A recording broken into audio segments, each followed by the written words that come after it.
Bonjour Nicolas, bonjour à toutes et à tous. Rentrons sur la fameuse problématique à quel moment on doit consommer le seder de Rosh Hashanah, puisqu'il est un usage de consommer un certain nombre de fruits et de légumes, enfin de toutes sortes d'aliments, sur lesquels on va faire des yehi ratson.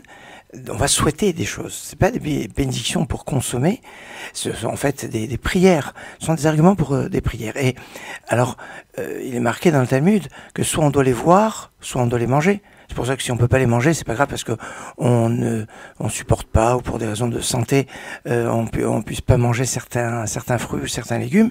C'est pas grave, on peut seulement les voir. C'est une des versions puisqu'il y a dans le traité Horayot et un traité Kritout et c'est pas la même. Dans un cas, on parle de voir, dans un cas, on parle de manger en début d'année. Alors, en début d'année, certains vont dire, bon ben, on peut pas manger avant de faire le kiddush, donc on fait d'abord le kiddush et après on fait le seder, avant Motzi. Certains font comme ça, et si vous avez l'habitude de faire comme ça, ça tient la route. Mais certains vont remettre en cause ce mode opératoire pour un certain nombre de raisons. La première raison, c'est que dès qu'on a fait le kiddush, on a commencé la seouda, on doit commencer le repas, parce que un kiddush est bemakom seouda. Le kiddush est validé par le fait qu'on mange à cet endroit. Or manger, c'est faire motzi, c'est manger du pain. Et donc, pour valider le kiddush, on doit faire le motzi. Alors, vous allez me dire, dans le premier mode opératoire, on ferait le seder avant le motzi. Bon, c'est une introduction au motzi. Ça tient la route. Et c'est vrai que on commence quelque part le repas, comme on commencerait avec un apéritif avant le motzi.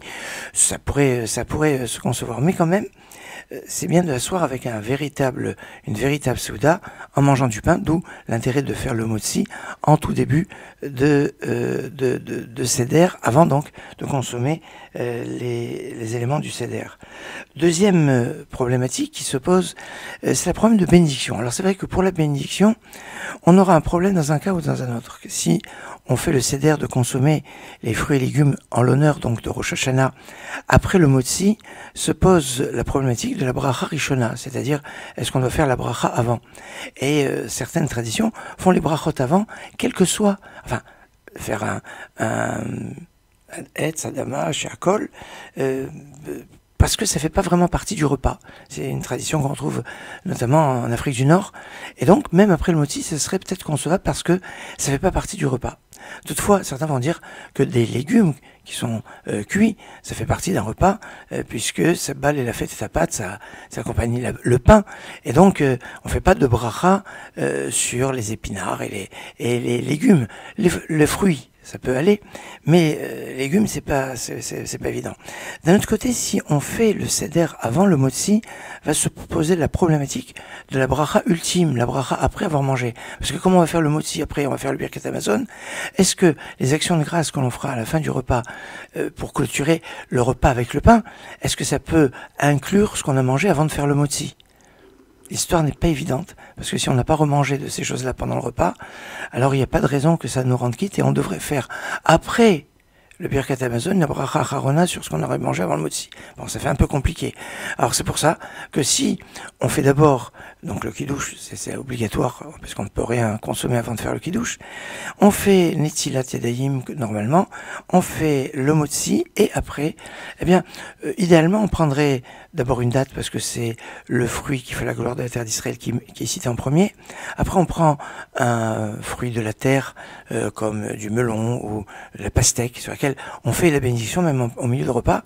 Et puis après on va prendre quelque chose qu'on ne mange pas avec du pain et sur lequel on peut faire sheakol, par exemple du nougat. Donc on va faire la bénédiction de haetz sur un des fruits qui fait la gloire de la terre d'Israël, date ou raisin, grenade éventuellement, bracha sur un fruit de la terre, comme de la pastèque ou du melon, et puis après du nougat. Et après on peut faire tout le seder en récitant seulement les yehi ratson et en consommant tout ce qu'on doit consommer. On a déjà fait les bénédictions, c'est le mode opératoire que je vous conseille, donc de faire le kiddush, netzila, se laver les mains, le motzi, et après d'opérer sur le seder tel que vous pouvez l'avoir dans vos livres.